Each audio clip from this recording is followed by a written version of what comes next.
नमस्कार। एआई की दुनिया में हर रोज कुछ नया हो रहा है ना?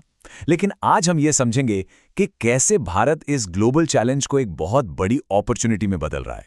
तो चलिए शुरू करते हैं। सबसे पहले जरा इस नंबर पर गौर कीजिए, $500 बिलियन। ये कोई छोटी मोटी रकम नहीं है। अंदाजा है कि 2030 तक एआई भारत की जीडीपी में इतना बड़ा योगदान देने वाला है। मतलब ये हमारी पूरी अर्थव्यवस्था को बदल सकता है और हम सबकी जिंदगी पर इसका असर पड़ सकता है। इससे ये तो साफ है कि ये टॉपिक हमारे भविष्य के लिए कितना जरूरी है। लेकिन रुकिए, कहानी सिर्फ एआई की ताकत की नहीं है। जो सबसे बड़ा सवाल है वो टेक्नोलॉजी से भी कहीं ज्यादा गहरा है, और वो सवाल है भरोसे का। हम सब 140 करोड़ भारतीय इस नई टेक्नोलॉजी पर भरोसा करेंगे कैसे? ये सुनने में एक बहुत बड़ी चुनौती लगती है, लेकिन असल में इसी चुनौती में भारत के लिए सबसे बड़ा मौका छिपा है। तो इस भविष्य के सवाल का जवाब मिलेगा कहां?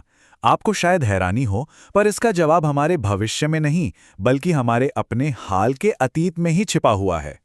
जरा देखिए, भारत ने ये काम पहले भी किया है। हमने बहुत बड़े पैमाने पर भरोसे वाले सिस्टम्स बनाए हैं। सोचिए, 130 करोड़ से भी ज्यादा आधार एनरोलमेंट और हर महीने 13 बिलियन से भी ज्यादा यूपीआई ट्रांजैक्शंस। ये सिर्फ आंकड़े नहीं हैं, ये इस बात का सबूत है कि भारत को भरोसा बनाना और उसे निभाना आता है। और यही सबसे जरूरी बात है।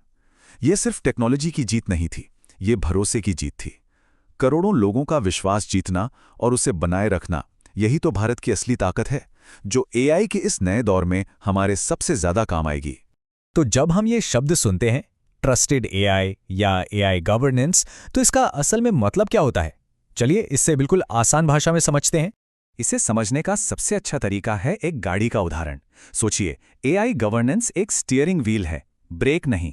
मतलब हमारा काम एआई को रोकना नहीं है, बल्कि उसे सही दिशा देना है, ताकि वो समाज की भलाई के लिए काम करे। यही वो सोच है जो एआई को खतरनाक होने से रोकती है और उसे हमारे लिए फायदेमंद बनाती है। और हाँ, ये भरोसा बनाना कोई एक बार का काम नहीं है। ये ऐसा नहीं कि एयरपोर्ट पर एक बार सिक्योरिटी चेक हो गया और बस। नहीं, ये एक लगातार चलने वाली प्रक्रिया है। हमें एआई के हर कदम पर ध्यान देना होता है। डेटा इकट्ठा करते वक्त, एआई को ट्रेन करते वक्त, और जब वो फैसले ले रहा हो तब भी। तो ठीक है, ये सब बड़ी बड़ी बातें हो गईं, पर इसका हम सब पर, स्टूडेंट्स पर, काम करने वालों पर, हमारे बिजनेस पर क्या असर पड़ेगा? चलिए अब ये देखते हैं। अक्सर एआई को लेकर नौकरियों का डर सताता है ना? लेकिन यहां एक अच्छी खबर है। भरोसेमंद एआई अपने साथ पूरी तरह से नई तरह की नौकरियां ला रहा है, जैसे एआई की जांच करने वाले, उसे मैनेज करने वाले और भरोसा विशेषज्ञ। इन कामों के लिए इंसानी सूझबूझ और सही गलत की समझ चाहिए, जिसे कोई एआई कभी भी रिप्लेस नहीं कर सकता। और जहां तक बिजनेस की बात है, उनके लिए भरोसेमंद एआई बनाना कोई बोझ नहीं, बल्कि एक बहुत बड़ा कॉम्पिटिटिव एडवांटेज है। सीधी सी बात है, जिन कंपनियों के एआई पर लोग भरोसा करेंगे, वही बाजार में आगे निकलेंगी और जीतेंगे। और ये लाइन इस पूरी बात का निचोड़ है कि एआई का भविष्य सिर्फ कोड लिखने में नहीं है, बल्कि उस कोड पर भरोसा बनाने में है। असली काम तो एआई को वेरीफाई करना, उसे सही दिशा देना और लोगों का विश्वास जीतना होगा। चलिए अब कुछ असली दुनिया के उदाहरण देखते हैं।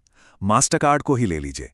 वो एआई का इस्तेमाल करके फ्रॉड पकड़ने की रफ्तार और सटीकता को 300% तक बढ़ाते हैं। इससे हर ट्रांजैक्शन ज्यादा सुरक्षित होता है और ग्राहकों का भरोसा अपने आप बढ़ जाता है। या फिर पेप्सी को, जो भारत में रोजाना लगभग 140 करोड़ लोगों तक पहुंचती है। जिम्मेदार एआई उन्हें सुरक्षित तरीके से नए प्रोडक्ट्स बनाने और मार्केटिंग करने में मदद करता है, जिससे उनके ब्रांड पर लोगों का भरोसा हमेशा बना रहता है। और एक अपने देश का उदाहरण देखिए, पीबी फिनटेक का। वे एआई की मदद से भारत के करोड़ों मिडिल क्लास परिवारों को बेहतर बीमा और वित्तीय फैसले लेने में मदद कर रहे हैं। इससे पूरे देश में फाइनेंशियल लिटरेसी भी बढ़ रही है। तो इन सब बातों को जोड़कर अब हम देखते हैं कि भारत के लिए अगला बड़ा कदम क्या है और दुनिया में उसकी भूमिका क्या हो सकती है। और देखिए, ये कहानी सिर्फ भारत की नहीं है। भारत जो ये रास्ता बना रहा है, वो दुनिया के बाकी विकासशील देशों के लिए, मतलब पूरे ग्लोबल साउथ के लिए एक मॉडल, एक ब्लूप्रिंट बन सकता है। हम दुनिया को दिखा सकते हैं कि टेक्नोलॉजी को लोगों के भरोसे के साथ कैसे आगे बढ़ाया जाए। तो अंत में सबसे बड़ा सवाल यही है, क्या भारत ऐसा एआई बनाने में दुनिया का नेतृत्व करेगा जो वाकई में, सच में इंसानियत की सेवा करे? हमारे पास अनुभव भी है और मौका भी। अब देखना यह है कि हम इस मौके का कैसे इस्तेमाल करते हैं।